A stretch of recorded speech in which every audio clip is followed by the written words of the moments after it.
بسم اللہ الرحمن الرحیم۔ علم الفقہ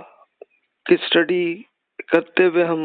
سوشل سائنسز سے متعلق جو سوالات پیدا ہوتے ہیں، اب ظاہر ہے کہ یہ 100% تو ہم نہیں کر سکتے، لیکن جتنے مشہور ایشوز جو مختلف اسکالرز میں اختلاف بھی آپ نے سنا ہوگا،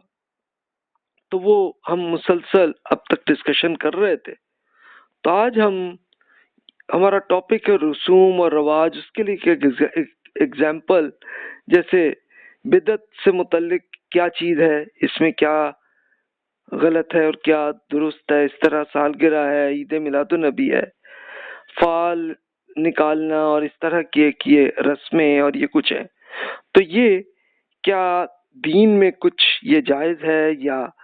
ناجائز ہے، یہ کیا اس کے لیے؟ تو آپ کے لیے برین سٹارمنگ کے لیے پہلے کچھ آپ کے سامنے سوالات عرض کر دیتا ہوں، آپ اس پہ ذرا خود غور کر لیجئے کہ ایک بدعت پر عمل کرنا، بدعت حسنہ جسے کہا جاتا ہے، یعنی اچھی بدعت جو ہے وہ عمل جائز ہے یا نہیں؟ کیا بدعت والی محفل میں جانا بھی جائز ہے کہ نہیں؟ پھر عید میلاد النبی کیا درست ہے یا نہیں ہے؟ یہ بہت سے آپ نے کئی اسکالرس کو سنا ہوگا، کچھ کہتے ہیں کہ یہ درست ہے، کچھ کہتے ہیں کہ یہ غلط ہے۔ تو اس میں ہم دیکھتے ہیں کہ ان کے اصل دلیل کیا ہے، اس کی بیسس پہ ہی آپ خود ڈیسیژن لیں گے۔ اسی طرح ایک یہ ایشو آتا ہے کہ کیا سوائے 3 مساجد کی کسی اور مسجد کی جانب سفر پہ زیارت یہ جائز ہے یا نہیں ہے؟ یہ بھی اختلاف آپ نے سنا ہوگا۔ اسی طرح سالگرہ منانا یہ جائز ہے یا نہیں؟ اسی طرح فال نکالنا، نحوست اور بدشگونی لینا، تو یہ کیا درست ہے یا غلط ہے؟ اس طرح کے بھی یہ اپنے اسپیشل انڈیا اور پاکستان کے کلچر میں آپ کو یہ بہت نظر آیا ہوگا کہ اب یہ خواتین جو ہیں وہ اس میں یہ کرتے ہیں، تو بھی اس میں بھی کچھ فقہا جو ہے وہ کہتے ہیں کہ یہ غلط ہے۔ تو اس کو بھی ہم دیکھتے ہیں کہ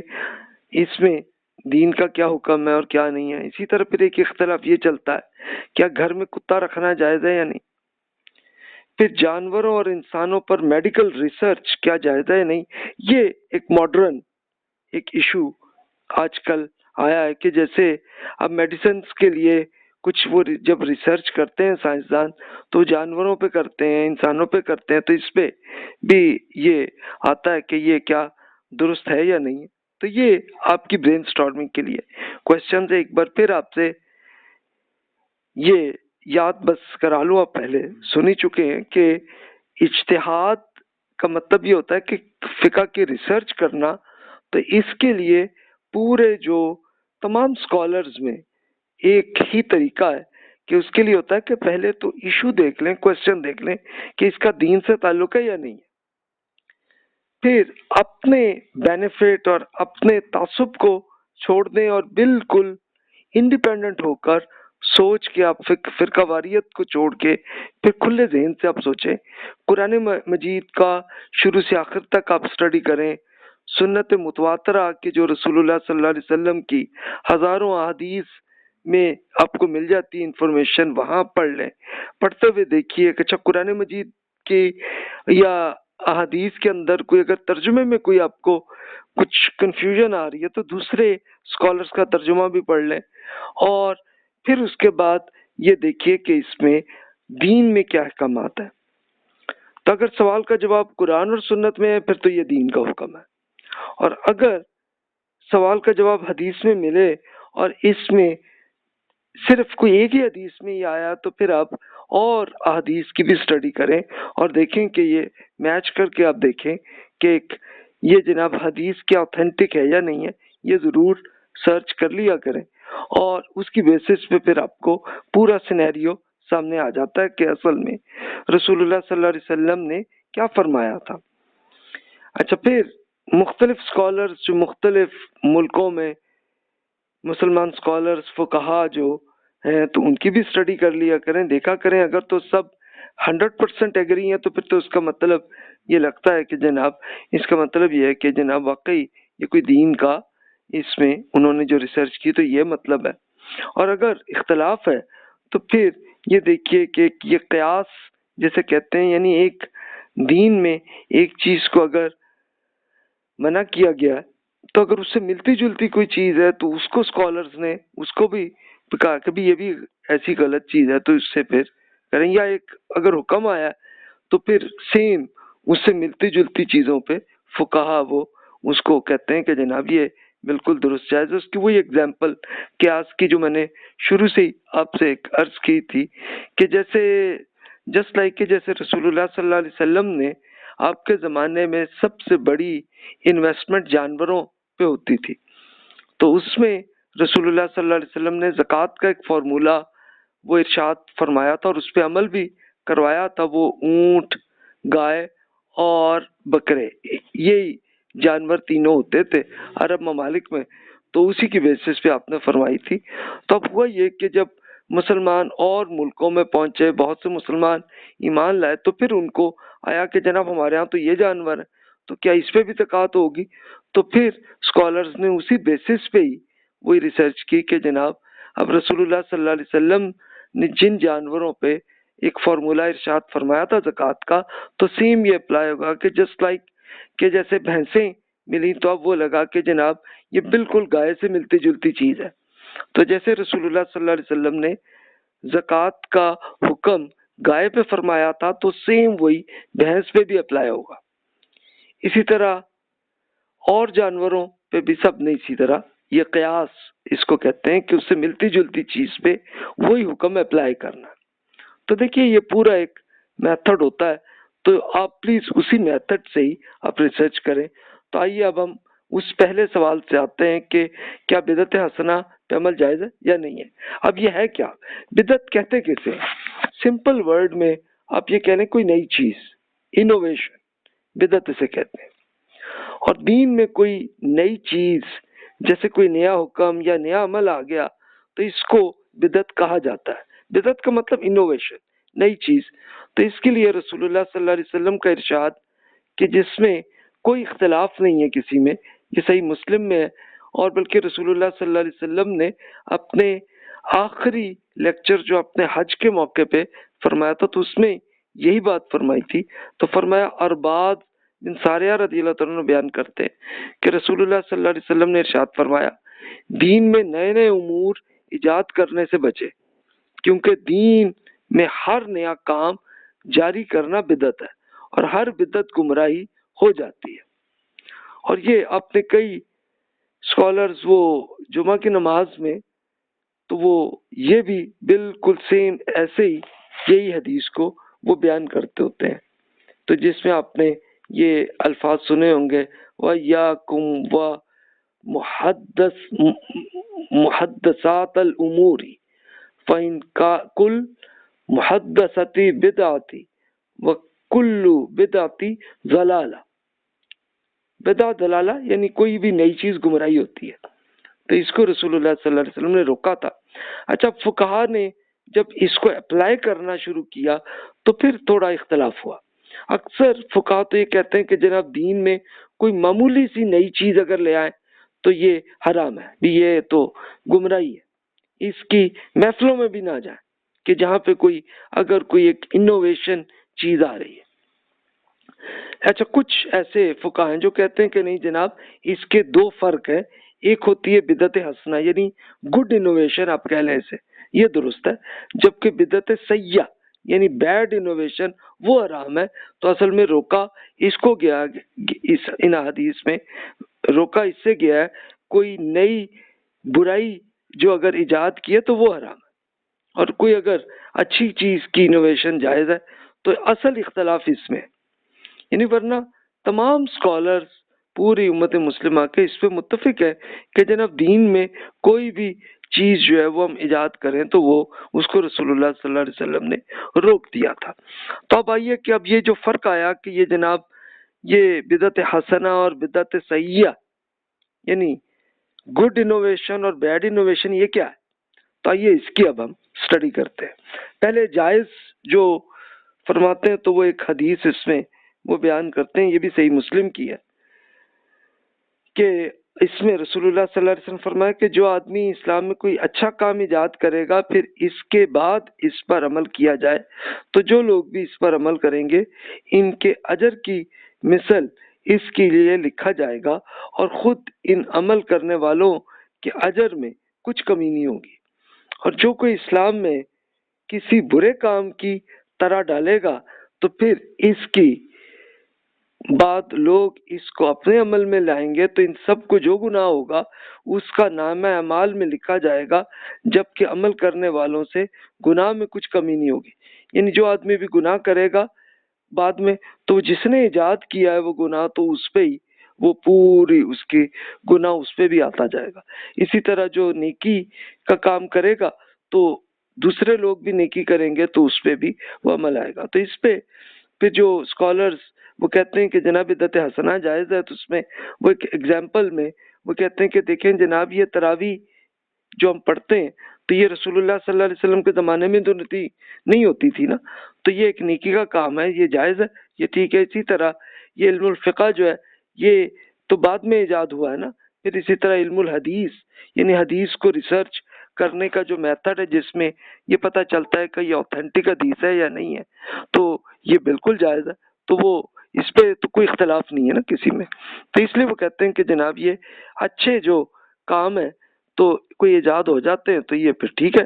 جائز وہ کہتے ہیں۔ تو جو میجورٹی جو اسکالر جو کہتے ہیں کہ یہ حرام ہے تو وہ پھر یہ حدیث بلکہ قرآن مجید کی آیت سے ہی ہم بات کرتے ہیں، کیونکہ اصل دین تو قرآن مجید سے ہی اخذ ہوتا ہے نا۔ تو سورۃ المائدہ کی یہ آیت ہے تو اللہ تعالیٰ نے ارشاد فرمایا بسم اللہ الرحمن الرحیم الیوم اکملت لکم دینکم واتممت علیکم نعمتی ورضیت لکم الاسلام دینا۔ آپ کے دین کو آج میں نے آپ کے لیے مکمل کر دیا، آپ پر اپنی نعمت مکمل کر دی ہے اور آپ کے لیے دین کی حیثیت سے اسلام کو پسند فرما دیا۔ تب وہ اسکالر سے ہی کہتے ہیں بھی اللہ تعالیٰ نے جو دے دیا بس وہی دین ہے، اس میں اور کوئی اضافہ یہ بالکل کرنے کی ہمیں کوئی ضرورت نہیں ہے کہ جو اللہ تعالیٰ نے بس دے دیا وہی دین ہے۔ اور اس کو رسول اللہ صلی اللہ علیہ وسلم نے، یہ بخاری اور مسلم دونوں میں ہی ہے کہ جو رسول اللہ صلی اللہ علیہ وسلم نے اپنے آخری لیکچر میں جو ارشاد فرمایا تھا کہ جس میں آپ نے یہ بالکل حج کے موقع پہ آپ نے ارشاد فرمایا کہ جس میں لاکھ سے بھی زیادہ صحابہ کرام نے یہ سنا تھا، تو یہ آپ نے فرمایا کہ سب سے سچی بات اللہ تعالیٰ کی کتاب ہے اور سب سے بہترین طریقہ محمد رسول اللہ صلی اللہ علیہ وسلم کا ہے، جبکہ سب سے بدترین کام دین میں کوئی نیا کام ایجاد کرنا ہے۔ دین میں ہر نیا کام بدعت ہے اور ہر بدعت گمراہی ہے، یعنی کوئی بھی دین میں نیا اضافہ ہوگا تو وہ گمراہی ہے، اس سے بچے۔ اور ایک حدیث پھر یہ مسلم کے جو ابھی ہم نے پڑھی تھی کہ جو شخص اپنے دین میں کوئی نیا کام ایجاد کرتا ہے جس کا ہمارے دین میں کوئی ذکر نہیں ہے تو ایسا کام قابل قبول نہیں ہو سکتا۔ تو یہ احادیث اور قرآن مجید کی آیت سے یہی آتا ہے۔ تو اب پھر جو اسکالرز بدعت حسنہ کو جائز سمجھتے ہیں تو پھر اس میں فرق کیا؟ تو اس کے جواب میں پھر جو میجورٹی فقہاء وہ اس میں کہتے ہیں کہ جناب یہ آپ دیکھیے کہ بدعت کے ذریعے سے انسانی فلسفے کو دین کا حصہ بنا دیا جاتا ہے، جس سے اصل دین کو چھوڑ کر لوگ اسی بدعت کی پیروی کرتے ہیں۔ اسی بنیاد پر امت میں بہت سے فرقے ایجاد ہوئے، اسی طرح ٹھونس کر دین کا حصہ بنا دیا جاتا رہا ہے۔ یعنی یہ اصل میں اب دیکھیے کہ جو ہمارے ہاں امت مسلمہ کے جو فرقے بنے ہیں تو وہ اصل میں کہاں سے آئے ہیں؟ تو اس کا سورس اصل میں بنا وہیں سے ہے کہ جناب کسی ایک صاحب جو عالم تھے یا لیڈر تھے تو انہوں نے ایک چیز کو دین کا کوئی طریقہ وہ کہہ دیا اور وہ پھر اس میں کیا ہوا کہ لوگ اس پہ عمل کرنے لگے، اختلاف ہوا اور پھر فرقے بنے، ایسا ہی ہوا ہے نا۔ پھر وہ کہتے ہیں کہ اگر دین میں کوئی بھی فلسفے یا عمل کو دین کا حصہ بنا دیتے ہیں تو پھر کیا رسول اللہ صلی اللہ علیہ وسلم نے مکمل دین میں کچھ چھوڑ دیا؟ حالانکہ اللہ تعالیٰ کی کتاب نازل ہو چکی ہے، تو پھر اب کوئی ضرورت ہے کہ مزید اضافہ کریں؟ یعنی اب جتنا رسول اللہ صلی اللہ علیہ وسلم نے جو کچھ دے دیا قرآن میں، اور پھر رسول اللہ صلی اللہ علیہ وسلم کی اوتھینٹک حدیث میں جو کچھ آ گیا، بس وہی دین ہے، اس میں کچھ نہیں۔ تو اب وہی سوال آتا ہے کہ بھی جناب یہ جو علم جیسے علم الفقہ ہے، علم الحدیث ہے، یہ ریسرچ کا جب اسکالرز نے یہ ایجاد کیے ہیں تو یہ بدعت حسنہ ہے یا نہیں ہے؟ تو اس پہ وہ کہتے ہیں کہ جناب یہ تمام علم دین کا کوئی حصہ نہیں ہے، بلکہ وہ وقت کے ساتھ ساتھ نئی ٹیکنالوجی کا استعمال ہے، جو کہ یہ جائز ہے۔ دین بدعت کا حصہ نہیں ہے، بلکہ اسی طرح تراویح بھی بدعت نہیں ہے، بلکہ یہ تو تہجد نماز کو خود قرآن مجید میں حکم ہے۔ تو اس کے لیے رسول اللہ صلی اللہ علیہ وسلم سے کچھ صحابہ کرام نے یہ پوچھا تھا کہ جناب یہ ہم سے مشکل ہوتا ہے کہ تہجد کے ٹائم ہم اٹھیں، تو آپ نے فرمایا کہ بھی چلیں عشاء کے ٹائم ہی آپ پڑھ کے تہجد آپ پڑھ لیا کریں۔ تو یہ اصل میں تراویح وہاں سے بنی ہے۔ تو اس کے لیے کوئی یہ ایک کوئی نئی چیز، کوئی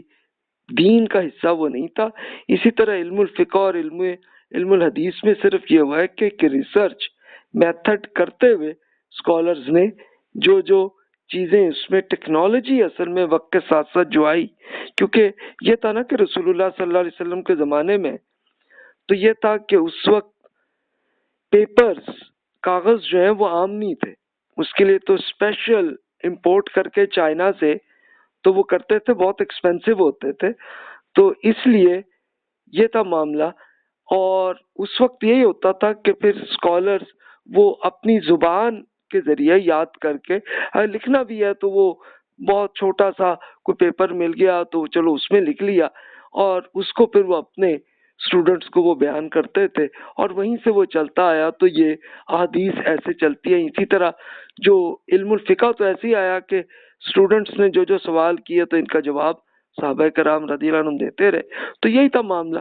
لیکن اب ہوا یہ کہ جب مسلمانوں کے ہاں ایک یہ ٹیکنالوجی آئی کہ خود پیپرز بننے لگے، فیکٹریز بننے لگی، اور یہ آپ ہسٹری میں آپ پڑھ چکے ہوں گے کہ یہ 137 ہجری میں اصل میں ایک جنگ ہوئی تھی، اور یہ جنگ ہوئی تھی چائنا کی ایک ملٹری کے ساتھ مسلمانوں کی۔ یہ غالباً یہ ایریا جو ہے یہ پورا ازبکستان اور تاجکستان، ترکمانستان، ان ایریاز کے یہ یہاں پہ ہوئی تھی جنگ۔ اس میں مسلمانوں کو فتح ہوئی، تو جو چائنیز جو فوجی تھے تو ان کو کاغذ آتا تھا، تو مسلمانوں نے کہا کہ بھی ابھی اگر تم ہمیں یہ ٹیکنالوجی ہمیں سکھا دو تو چلو ہم آپ کو بالکل فری میں ہم آپ کو آزاد کر دیتے۔ تو چائنیز بڑے خوش ہوئے، انہوں نے پورا سکھا دیا طریقہ۔ تو پھر ہوا یہ کہ ان کو آزاد کیا، اور مسلمانوں نے پھر یہ کیا کہ اپنے پیپرز بنانے کا ایک ٹیکنیک آ گئی، انہوں نے فیکٹریز بن گئی وہاں پہ، اور وہ بالکل بہت ہی سستا طریقے پہ پھر وہاں سے یہ چلتا ہوا کاغذ جو ہے وہ بہت سستا سا پورے عالم اسلام میں پہنچنے لگا۔ تو تب پھر اسکالرز نے ایک نئی ٹیکنالوجی آئی کہ انہوں نے پیپرز پہ بکس لکھنی شروع کی۔ اس سے پہلے بھی لکھتے تھے لیکن کم تھا یہ سلسلہ، لیکن اب آپ بہت سستا پیپر آ گئے تو وہ ہوا سلسلہ۔ یہ بالکل ایسے ہی کہ جیسے آج کل کے زمانے میں آپ کے پاس سافٹ ویئر کے ذریعے آپ جو بکس لکھ لیتے ہیں یا آپ لیکچرز ایسے ہی ریکارڈ کر لیتے ہیں، تو یہ ایک اس کا دین سے کوئی تعلق نہیں ہے، بلکہ یہ صرف ٹیکنالوجی ہے، اور ٹیکنالوجی بالکل جائز ہے۔ تو اس لیے اسکالرز یہ کہتے ہیں کہ جناب نئی ٹیکنالوجی آپ کو آئی ہے، اور نئی ٹیکنالوجی سے آپ کوئی نیکی کا کام کر لیتے ہیں، تو یہ حدیث کا تعلق اس پہ ارشاد ہوا ہے کہ جناب آپ کسی بھی نئی ٹیکنالوجی جو بھی آپ کو ملتی جائے گی اس سے آپ نیکی کریں گے، تو اس سے پھر ہوگا کہ اگلے لوگوں تک پہنچے گی یہ، تو اس سے پھر آپ کو اجر ملے گا۔ اور اگر برائی کریں گے جسٹ لائک کہ جیسے اسی سافٹ ویئر سے کوئی آپ مثال کے طور پر خدا نخواستہ شرک یا کوئی ایک اور کوئی برا عمل، کوئی فحاشی یا کوئی چیز اگر کر دیں گے تو اس پہ پھر جو بھی اس کو لے کے امپریس ہوگا اور وہ اس پہ چلے گا تو اس کا گناہ آپ تک پہنچے گا، اور اگر نیکی پہنچا دیں گے تو وہ آئے گی۔ تو وہ حدیث کا مطلب ہے۔ تو اس لیے وہ کہتے ہیں کہ جناب یہ صرف ٹیکنالوجی کی چیز ہے، ورنہ دین کے اندر کوئی نیا اضافہ نہیں کر سکتے۔